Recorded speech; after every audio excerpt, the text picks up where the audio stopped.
Hello, வணக்கம் சாய் தர்சன். வணக்கம் குருவரண்ணா, சொல்லுங்க. அதாவது நீங்கள் இப்பொழுது அப்பாவோட சேர்ந்து பணியாற்றுகிறீர்கள். நான் நினைக்கிறேன் நீங்கள் சொல்லுங்க, உங்களோட இத்தனை வயசுல நான் நினைக்கிறேன் நீங்கள் ஒரு 12, 13, 14 வயசுலயே இந்த இதுக்குள்ள இறங்கிட்டீங்கன்னு நினைக்கிறேன் கூடுதலாக. ஆமா, நான் சின்ன வயசுலயே அதாவது நீங்க இப்ப பேசி கொண்டிருந்த விஷயம் எல்லாமே புதியதோர் வீடு நாடகம் கேம்பஸ்ல யாழ்ப்பாண பல்கலைக்கழகத்துல போட்டு அத்தனை நாளும் நான் பார்த்திருக்கேன். என்னோட வீட்டுல சண்டை பிடிச்சு அம்மாட்ட அழுது குளறி எப்படியாச்சும் அந்த ஒரு 15-20 நாள் கண்டினியூஸா நான் அந்த நாடகத்தை பார்த்திருக்கேன், புதியதோர் வீடு. இப்ப அப்பாக்கு சொல்லி கொண்டிருக்க நான் தான் அவருக்கு அந்த மெலோடியை ஞாபகப்படுத்தினேன். ஏன்டா எனக்கு இன்னும் அந்த மனசுல அந்த மெலோடி ஞாபகமா இருக்குது. திருநன்று கடல் மீது பல கொண்டு போகும். இப்ப கொஞ்சம் முன்னாடி நான் ஞாபகப்படுத்திட்டு இருந்தேன், எனக்கு இன்னும் அது ஞாபகத்துல இருக்கபடியா. அப்படியான அந்த நாடக அதுக்கப்புறம் உயிர்த்த மனிதர் கூத்து அப்படி கண்டினியூஸா ஒரு 10 வயசுலயே இதுக்குள்ள இசைக்குள்ளேயே வரணும்னு தீர்மானித்தாச்சு. அப்படியே கொஞ்சம் கொஞ்சமா நான் நினைக்கிறேன் ஒரு 13 வயசுல எல்லாம் தொடங்கிட்டு நான் அப்பாக்களோட ரெக்கார்டிங் வாசிக்கிறதுக்கு தொடங்கியாச்சு. அதாவது எங்களை பொறுத்தளவில் என்னென்றால் உங்களோட அண்ணா சத்தியனுடைய வாத்தியங்கள் வாசிக்கின்ற பொழுது அப்பாவோட பார்க்கக்கூடிய வாய்ப்புகள் இருந்தது. ஆனால் உங்களை அந்த நேரம் பார்க்கிற வாய்ப்பு இல்லை. ஆனால் இப்பொழுது நீங்கள் இசையமைக்கின்ற பொழுது உங்களிடம் கொண்டு பாட்டை தந்துவிட்டு இதை இசை அமைத்து அனுப்புங்கள் என்று சொல்லி போட்டு வருகின்ற பொழுது ஒரு சந்தோஷமாக இருக்கிறது. ஒரே ஒரு வீட்டில் அப்பாவோடும் பாடல்களை இசையமைத்திருக்கிறோம், மகனோடும் இசையமைக்கிறோம் என்று. நீங்கள் நான் நினைக்கிறேன் நீங்கள் உங்களுடைய ஒரு பாடல் ஒன்றை நேர்களுக்கு அறிமுகப்படுத்தி அந்த பாடல் எப்பொழுது நீங்கள் இசையமைச்சீர்கள், அந்த பாடல் எங்கு இசையமைச்சிருந்தீர்கள், இந்த காலத்தில் இசையமைக்கப்பட்டது என்ற விவரங்களை சொல்லி ஒரு பாடலை போட்டீர்களாக இருந்தால் நேர்கள் உங்களோடு இணைந்து வரக்கூடியதாக இருக்கும். என்ன ஒரு பாடலை அறிமுகப்படுத்தி நாங்கள் பிறகு போகலாம். இப்ப நாங்கள் ஆரம்பத்துல என்னோட பாடல்கள் ஆரம்பத்துல இசையமைச்ச பாடல்களும் இருக்குது. நான் இப்ப இந்த நாட்டுல இருந்து இப்ப கொஞ்ச நாளைக்கு ஒரு மாசத்துக்கு முன்னாடி இசையமைச்ச பாடல்களும் இருக்கு. நீங்கள் ஆரம்பத்துல நீங்கள் இலங்கையில இருக்கல அந்த வசதிகளோட அந்த கருவிகளோட இசையமைச்சதையும் ஒரு சத்தம் ஒன்று வருது மைக்ல. நீங்கள் அங்க அந்த இலங்கையில இசையமைத்த ஒரு பாடலை போட்டு அந்த பாடலோடு பின்பு இந்த நாட்டுக்கு புதிய தொழில்நுட்பத்தோட இசையமைக்கல அதுல எப்படி இருக்கிறன்ற விஷயங்களை பார்க்கலாம். அப்ப நீங்க முதல் அங்க நீங்கள் இசையமைச்சதுக்குள்ள ஒரு பிடித்த பாடலை போடுங்க உங்களுக்கு. ஓகே, அங்க இசையமைச்ச பாடல்ல நீங்கள் பல பாடல்களை போரிசை பாடல்களாகவும் வேற பாடல்களாகவும் இசையமைச்சிருக்கிறீர்கள். அந்த பாடல்கள்ல ஒரு பாடலை நீங்கள் முன்பு இசையமைச்ச ஒரு பாடலை போடுங்க. ஓகே, நான் அங்க இசையமைச்ச பாடல் அது கூட அங்க வச்சு பண்ற இந்தியா பாடகர் கார்த்திக் பாடியிருக்காரு அந்த பாட்டை. நீங்க சொன்னீங்க கார்த்திக் தான் அந்த பாடலை பாடுறது, ஆனா அதுக்கு நீங்க எல்லாம் இசையமைச்சேன்னு சொன்னீங்க. ஆமா, அதே பாடல் தான். அந்த பாடல்களை கேட்குறீங்களா? நீங்க அந்த பாடலை போடுங்க.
பாபா என் தமிழா வெற்றி உங்கள் பக்கமடா வேகம் நீ கொண்டு முன்னேறு.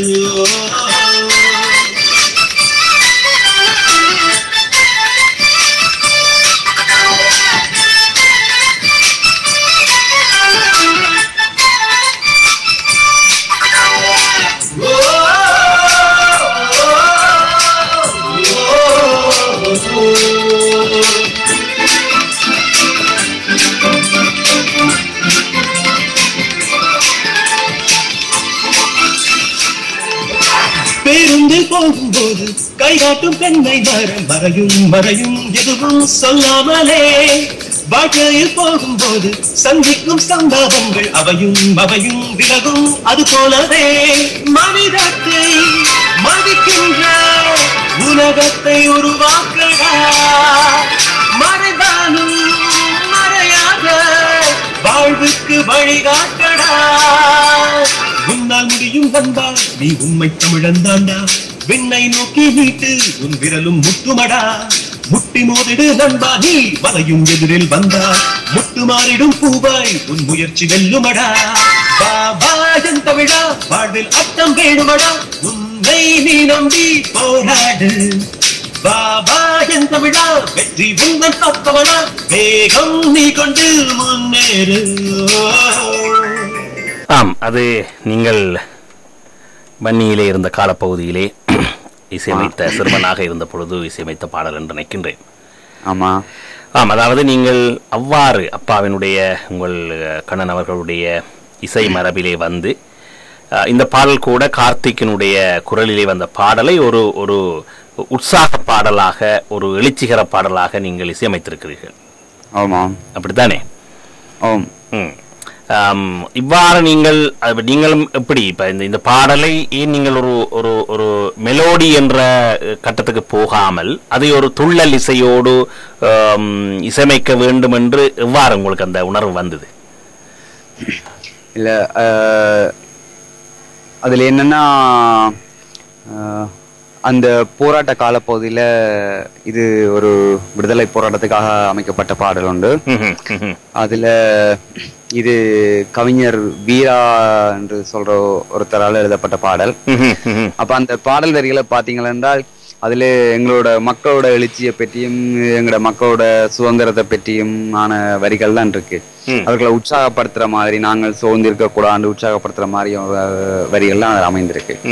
அப்ப இதை ப்ரொடியூஸ் பண்றவரும் நானும் சேர்ந்து முடிவெடுத்தோம் இந்த பாட்டை இப்படி உற்சாகமான பாடலாகவும், மக்கள் இந்த இப்ப இருக்கிற இளைஞர்கள் உற்சாகமா இருக்கக்கூடிய மாதிரியான விஷயத்தோட இந்த பாட்டை கொண்டு வரணும். அதனாலதான் நாங்கள் இந்த பாட்டை இந்தியாவுக்கு அனுப்பி அங்க இருந்து இந்திய திரைப்பட பாடகர் கார்த்திகை வச்சு பாடினோம் இந்த மெலோடியை. மற்றபடியில இதே ஆல்பத்துல நாங்கள் மெலோடி சாங்ஸும் பண்ணியிருக்கோம், நிறைய மெலோடி சாங்ஸும் பண்ணியிருக்கோம் ஆல்பத்துல. அந்த வரிகள் எங்களோட மக்களோட துயர்களை சொல்லக்கூடியதா இருந்தது. மக்கள் அங்க படுற வேதனைகள், அந்த வலிகளை சொல்ற பாடல்களும் நிறைய பண்ணியிருக்கிறோம். அதே நேரம் மக்களை எழுச்சி கொள்ற பாடல்களா இந்த வரிகள் இருந்தபடியா இந்த பாடல்களை நாங்கள் உற்சாகமான பாடல்களாகவும், கொஞ்சம் இப்ப இருக்கிற இந்த இளைஞர்களோட ரசனை எப்படி இருக்குதோ அதுக்கேற்ற மாதிரி நாங்கள் அதை கொடுத்தா அவர்களால் அதை உள்வாங்க முடியும் என்ற நோக்கத்தோட அந்த பாடல் அப்படி பண்ணியிருந்தோம். ஆம், அதாவது நீங்கள் அங்கிருந்து அங்குள்ள தொழில்நுட்பங்கள், அங்குள்ள வசதிகளோடு இசையமைத்து இப்பொழுது நீங்கள் உங்களுடைய கலையகத்தை நான் பார்த்திருக்கிறேன். மிக அருமையான புதிய தொழில்நுட்பத்தோடு, கணனியோடு அவற்றை நீங்கள் கம்போஸ் பண்ணுகின்ற, அவற்றை கோர்க்கின்ற முறைகள், அந்த பாடல்களை அவர்களை கொண்டு பாட வைத்து பின்பு அவற்றை கோர்த்து பின்பு அதிலே நவீன இசைகளை, நவீன கருவிகளை அவற்றுக்குள் புகுத்துகின்ற அந்த முறைகள். எனவே இந்த ரெண்டுக்கும் இடையில என்ன வித்தியாசம் காண்றீங்க? இப்போ நீங்கள் நேராக அங்கே இலங்கையில் இருந்து, அதுவும் வன்னியிலே யுத்தம் நடைபெறுகின்ற பிரதேசத்திலே இருந்து ஒரு இசையமைப்பாளராக பாடல்களை இசையமைத்திருக்கிறீர்கள். இப்பொழுது ஒரு ஃப்ரீயாக இருந்து கொண்டு எந்த விதமான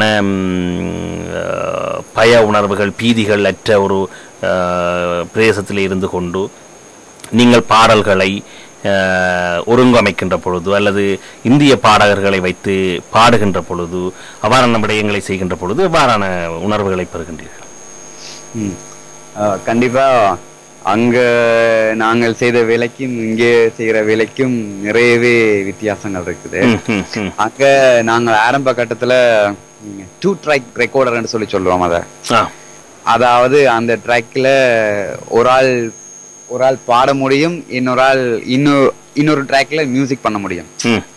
இந்த 2 விஷயம் தான் பண்ண முடியும். நாங்கள் பாட்டு ஆரம்பத்துல இருந்து எல்லாருமே ஒரே ஹோல்ல ஒரே ரூம்ல இருந்து அதை பாடுவோம். அப்ப ஒரு பாட்டுக்காரரோ இல்ல ஒரு இன்ஸ்ட்ருமெண்ட் பிளேயரோ அந்த கடைசி வரியில தப்பு பண்ணினா கூட திருப்பி நாங்கள் ஆரம்பத்துல இருந்தே திருப்பி வருவோம் அந்த பாட்டுக்கு. அப்ப மற்றவர்கள் பேசியே சாகடிச்சிருவாங்க. தப்பு கடைசி பார்ல தப்பு பண்றவன் அவரை பேசியே அன்னைக்கு சாகடிச்சிருவாங்க. ஏன்னா அவளை கஷ்டப்பட்டு விடிய விடிய நித்திர முழிச்சு அந்த வேலையை பண்ணிட்டு இருக்கிறச்சே கடைசி பார்ல பிளவர்றவன ஒரு காலம் மன்னிக்க தோணாது.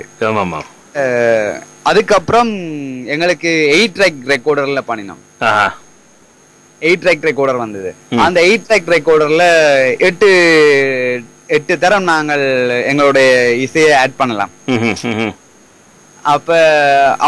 அப்ப எல்லாம் அதெல்லாம் கேசட் ரெக்கார்டர் தான், டிஜிட்டல் கிடையாது. எல்லாமே மோனோ அனலாக்ல தான் பண்ணிட்டு இருந்தோம். அப்ப டிஜிட்டல் ரெக்கார்டிங்ஸ் கிடையாது. அப்ப சிங்கர்ஸும் சரி ஒவ்வொரு ஆர்டிஸ்டும் சரி, ஆனால் அப்போ வந்து மேன் பவர் அப்ப நல்லாவே இருந்துச்சு. எல்லா ஆர்டிஸ்டுக்கும் நல்ல ஞாபக சக்தி வேணும். கண்டிப்பா அவர் எல்லா விஷயத்தையும் முதலே ப்ரிப்பேர் பண்ணணும். அதுக்கப்புறம் தான் நாங்க போய் ரெக்கார்டிங்ல உட்காருவோம். ஆனா இப்ப எல்லாம் அதுக்கு அவசியமே இல்லை. இப்ப ஒரு ஆளே போதும், எல்லா வேலையும் முடிச்சிடலாம். இப்ப என்னோட ஸ்டுடியோவிலன்னா நானே ரெக்கார்டிஸ்ட், நானே மியூசிக் டைரக்டர், நானே தப்லா பிளேயர். ஏன்னா அவளை ட்ராக் நான் இப்ப இருக்கிற டிஜிட்டல் ரெக்கார்டிங் இப்ப நாங்க எல்லாமே கம்ப்யூட்டரைஸ் ஆகிட்டோம். அப்ப இப்ப எத்தனை ட்ராக் வேணும்னா நாங்க ஆட் பண்ணலாம். நாளாந்தம் ஒவ்வொரு நாளும் அந்த அந்த சவுண்ட் இன்னும் குவாலிட்டி ஆக்குறதுக்கான சாஃப்ட்வேர்ஸ் வந்துட்டே இருக்குது. அதுக்கான பிளக்கிங்ஸ், அதுக்கான விஎஸ்டி இன்ஸ்ட்ருமெண்ட்ஸ் எல்லாம் நிறையவே உருவாக்கி கொண்டே இருக்கிறார்கள். அப்ப நாங்கள் நாளாந்தம் இங்க அதை அப்டேட் பண்ணிட்டே இருக்கிறோம். வேற ஏதாவது புதுசா என்ன வருதோ அதை வாங்கிட்டு இருக்கிறோம். அதை வாங்க இதனோட சவுண்ட் குவாலிட்டி நல்லா இருக்கும். எப்பவுமே எங்களுக்கு அந்த சவுண்ட் கிளாரிட்டி நல்லா இருக்கிறச்சு எங்களுக்கு காதுக்கு ஒரு நாளுமே டிஸ்டர்பன்ஸ் இருக்காது. நாங்க நல்லா அதை ரசிச்சு கேட்கலாம். இப்ப இன்னைக்கு தான் நீங்கள் முதலாவது பாடல் போட்டிருக்கீங்க, எனக்கு நல்லா பிடிச்சிருந்தது அந்த பாட்டு. மெனவீணை ஏதோ சம்திங், மூங்கில் வீணை கரையில். நான் இன்னைக்கு தான் அந்த பாட்டை கேட்டிருக்கிறேன். ஏன்னா அப்பா இசையமைச்ச காலத்துல எனக்கு அந்த பாடல் இந்த கைக்கு எனக்கு கிடைக்கல. அப்ப ரொம்ப சின்னவனா இருந்தபடியா என்னால அதை அப்பவும் கேட்க முடியல. அதுக்கு பிறகு நான் ட்ரை பண்ணி எனக்கு கிடைக்கல. நான் கொஞ்ச காலத்துக்கு முன்னாடி உங்ககிட்ட இப்ப கேட்டுட்டு இருக்கேன், எனக்கு ஒரு கோமாளிகள் படத்துல இருந்து 2 பாட்டு கொடுத்துருங்க, நான் நீங்க ரீமிக்ஸ் பண்ணணும்னு சொல்லி. இத பாப்போம். இந்த கோமாளிகள் படத்துல இருந்து இதுல இந்த நேயர்கள் பழைய இந்த பாடல்களோடு நெருங்கி இருக்கிற எங்களுடைய நேயர்கள், பாடல்கள் மிகவும் அனுபவம் வாய்ந்த நேயர்கள் எல்லாம் இருக்கிறாங்க. அவங்கள்ட்ட கூட சில வேளை இந்த கோமாளிகள் படத்துல உள்ள பாடல்கள் இருக்கும். அவங்கள்ட்ட இருந்தா நிச்சயமாக ஜிடிவிசிக்கு அவங்க அனுப்பி வைப்பாங்க. நாங்கள் உங்களுக்கு அதை தருவோம். ஏன்னா நீங்க இப்ப இந்த ரீமிக்ஸ் பண்ற வேலையில ஈடுபட்டு கொண்டிருக்கீங்க புதிய ஆல்பத்துல. அப்ப உங்களுடைய அப்பாவினுடைய பாடலை நீங்கள் ரீமிக்ஸ் பண்ணுகின்ற பொழுது அந்த பாடல் வரிகள் அப்பாவிட்டையும் இல்லை, உங்கள்கிட்டையும் இல்லை. எனவே நேயர்கள் பலர் இங்கு பழைய பாடல்களோடு ஈழத்து பாடல்களோடு நெருங்கிய மிகவும் தேர்ந்தவர்கள் எல்லாம் எங்கள்கிட்ட வந்து பாட்டுகள் கேட்பார்கள். நேயர்கள் உங்களுடைய மைக்கில் ஒரு பிரச்சனை இருக்கு. மைக்கில் இங்க கரண்ட் ரொம்ப லோ வோல்டேஜ் நின்று வருது. ஓகே அது நேயர்கள் புரிஞ்சு கொள்வார்கள். அப்ப எனவே அந்த அந்த பாடல்களை நாங்கள் நிச்சயமாக உங்களுக்கு அந்த அந்த அப்பாவினுடைய அந்த பாடல் கோமாளிகள் படத்துல வந்த பாடல்களை நாங்கள் நிச்சயமாக உங்களுக்கு சேர்ப்போம்.